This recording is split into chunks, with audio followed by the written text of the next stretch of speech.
morning, y'all. Your girl is still sick. My asthma is not that bad today. I did get myself some CBD gummies, but that on top of some ibuprofen that I also got from the Target, those two together definitely helped like calm a lot of like the muscle pain that I was feeling last night. And yeah, I mean, this vlog is not going to contain much, mainly because of the fact that I'm feeling really under the weather. I mean, I definitely feel a lot better than I did like last night. Like at work or at my externship yesterday, I didn't feel that bad. It was just more so like lower back pain, and like my muscles were sore, and I couldn't really breathe. Like my asthma was really bad because after I left, like literally as soon after I left my externship, it started to feel really bad. Like I felt so sore, like I just had like a full body intense workout after not working out for 2 years. Like that's literally how my body felt. Like I got hit by a truck. So I'm gonna try and clean up my car, but right now I think I'm just going to focus on just resting, sipping my tea, and just kind of relaxing. It's 11 o'clock. I woke up at 10. And yeah, that's pretty much it. I'm just going to try and like relax for a little bit, and then once I start to feel a little bit better, I'll start to clean my car and stuff like that. But yeah, I'll talk to you guys in a bit. Hello, y'all. So it's the end of the night. I am not feeling much better. I'm not feeling much worse either, but I'm just not feeling much better. I'm kind of lightheaded, but then again, I didn't really eat much today because I don't really have an appetite, and I don't know if I lost my sense of taste. So I don't know. It just this what I'm feeling just feels really different. It feels really weird. But I am coughing a lot. It's nothing that I feel like will take me out of commission tomorrow. Like I wish I could call out sick, but the thing is like I literally can't. Like if I call out sick, that's going to like disqualify me for my externship type of thing.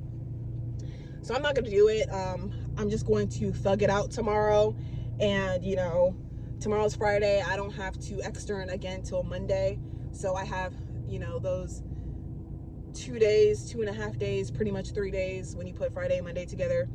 I just finished watching Maid. It's this show on Netflix, and I love this show because of the dynamics in this show. Not only does it hit home for me, but I was thinking that I would like basically discuss just kind of like utilize the Netflix shows that I watch to kind of create a discussion.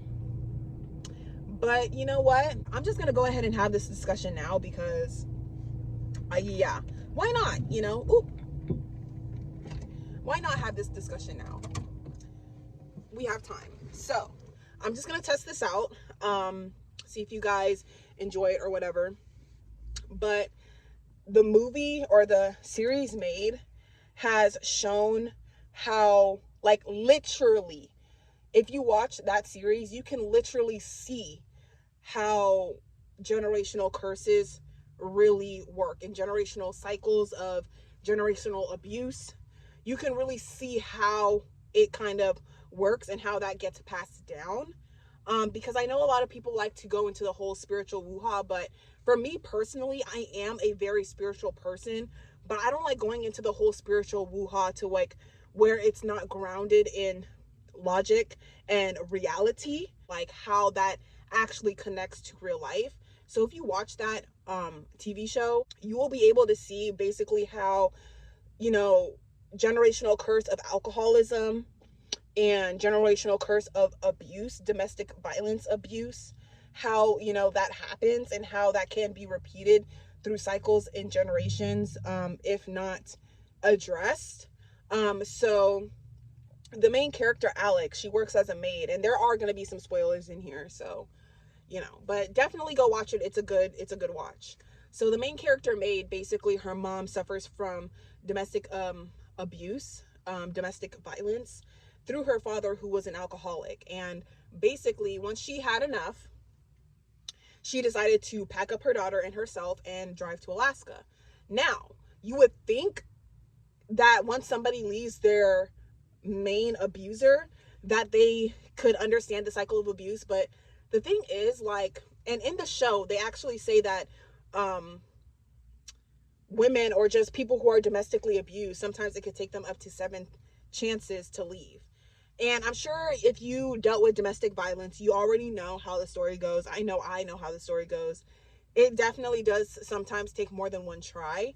For the most part, I feel like it always takes at least more than one try, because sometimes you start to psych yourself out. And that's kind of when I add the spiritualism behind it, because when you're dealing with somebody who's domestically abused, or, you know, domestically abusing you, normally you kind of take on their emotional problems. You feel like you have to take care of this person because they are not capable of taking care of themselves. But when they, like, they'll have times where they show you their best selves and like what they're capable of and what their best self is capable of looking like, which that is what you're connected to. But ultimately, once you connect with that, because that's what they show you up front, once you connect with that, they start to get comfortable, and the real them, you start to understand them on a different layer. It's kind of like peeling back onions. So with Alex, she's seen this dynamic with her mother, and she ended up repeating the same cycle. But she broke the cycle by leaving her main abuser. Now, we don't know if she's going to get back into an abusive situation, because there was a character on there named Nate. And I low-key feel like he was trying to put her in the same sort of situation, because the way he kind of reacted to her about, her sleeping with, what's his name? Girl, I done forgot his name, child. With Alex's baby daddy. The way he reacted to that kind of let me know that he's a little bit unhinged. And he kind of tried to assert control over her through provision. And that's what a lot of abusers will do, especially male abusers. They will abuse you through the provisions that they're providing you. So this is why, you know, this whole independent woman trend, I'm all for it, because when you're independent, you're less likely to be abused, because you have essentially everything you need. And not independent financially, independent emotionally, independent spiritually, independent mentally, all of that. So it was really interesting seeing how Alex kind of was able to point that out. Even Alex's baby daddy, I forgot his name. Let me see if I can. I forgot his name. I forgot his name. Alex's baby's father, he even was able to point out that his mom was abused, you know, drugs and alcohol and whatever. And he was able to pinpoint that and try to, you know, better himself. And I want to touch on a couple of things. I want to touch on alcoholism, because the thing about alcohol abuse is that, and just drug abuse in general, right? Normally people abuse alcohol and drugs because they're trying to suppress hard emotions that are really hard to, they're trying to suppress emotions that are really hard to digest and maneuver and to filter through. You know what I mean? And I completely understand that. That's why, because I understand that, that's why I want to become a therapist, because sometimes when people are in high waters, right? High waters meaning high emotions meaning energy in motion, meaning the water in your body circulating and things of that nature. So from a physical standpoint, right? You're drinking alcohol, and alcohol does not have any, it doesn't hydrate you, right? So if you're over consuming alcohol, you're freaking completely dehydrated, and all of those stuck emotions that you're trying to suppress, they become suppressed. And for so long, depending on how long you've been drinking, they become suppressed for so long, to the point where when you stop drinking, those emotions kind of come out in the weirdest, most violent ways. So some alcoholics actually have to drink alcohol, as a freaking medication. If they do not, resolve the issue, they have to literally drink alcohol as a medication, because in the event those emotions, hit them too hard, like a tidal wave, then they might, put themselves under. They might do something completely crazy. So that's why, when they have those meetings for alcoholism, You know, you're encouraged to talk out your emotions and stuff like that, because it's kind of flooding all of that stuff out of there. You know what I mean?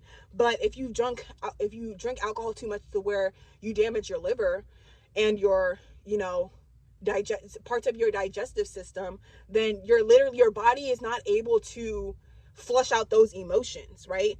Because, not saying that your body is separate from your spirit and your consciousness, because it is, but it's just, when your body is not equipped, you know what I'm saying, and not healthy, it's hard to access, you know, a better train of thought. So that was really interesting, you know, how I was able to kind of get that through alcoholism, because I do deal with you know, alcoholics. I have dealt with alcoholics. I used to be a bartender, for crying out loud.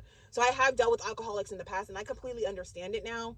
You know, some emotions are just really hard for, you know, some people to handle, so they go to drugs and alcohol.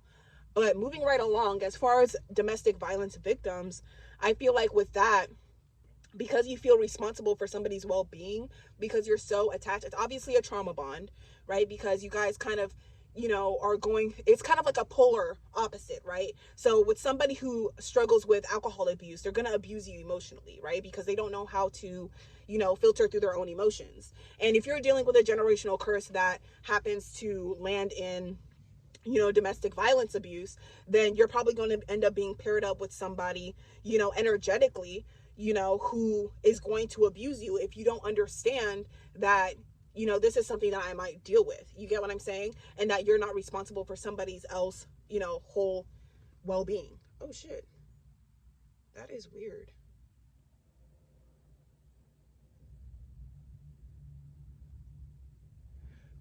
My Siri just turned on my iPad. That's like super weird. But I probably should be recording this, because I really do want to start a podcast. So maybe that was just kind of like a sign from the universe that I should start a podcast. But I want to test this out. And let me know what you guys think. You know, generational curses is a real thing, because, you know, when you're a kid, you're like a sponge, so you're sucking it all up. You know what I mean? And your world is consisted of whatever your parents expose you to. So that becomes your world, and that becomes your reality. And sometimes we kind of end up manifesting those things in the wrong way, because that's the type of things that we experience in our childhood. And I also wanted to point out this last thing, right? So generally, you know, with somebody who is an abuser, they're definitely like manipulative. They like to lie, you know, and stuff like that. And sometimes when you're with somebody like that, because birds of a feather flock, not, I don't want to say birds of a feather flock together, but more so like you are the sum of the people that you hang around the most. So it's very common for an abused victim to begin to act like the person that abused them, because, you know, you don't want to act too opposite, because it's going to cause conflict. When you act too opposite of your abuser, it's going to cause conflict. So in order to protect yourself, you start acting like your abuser, so they feel comfortable in who they are, instead of changing and becoming a better person. I'm going to call it a night. I'm going to call it a night, and I am going to make some hot tea, and I'm going to make some noodles, and I'm gonna call it a night and get ready for work tomorrow. Don't forget to like, comment, and subscribe. Let me know what you guys think about these like little series reviews. I definitely want to do them, because, you know, one, I feel like it'll get me in the algorithm more, plus two, it's kind of adjacent to what the types of topics that I want to discuss. So yeah, let me know what you guys think in the comment box below, and I will see you guys in my next video. Bye.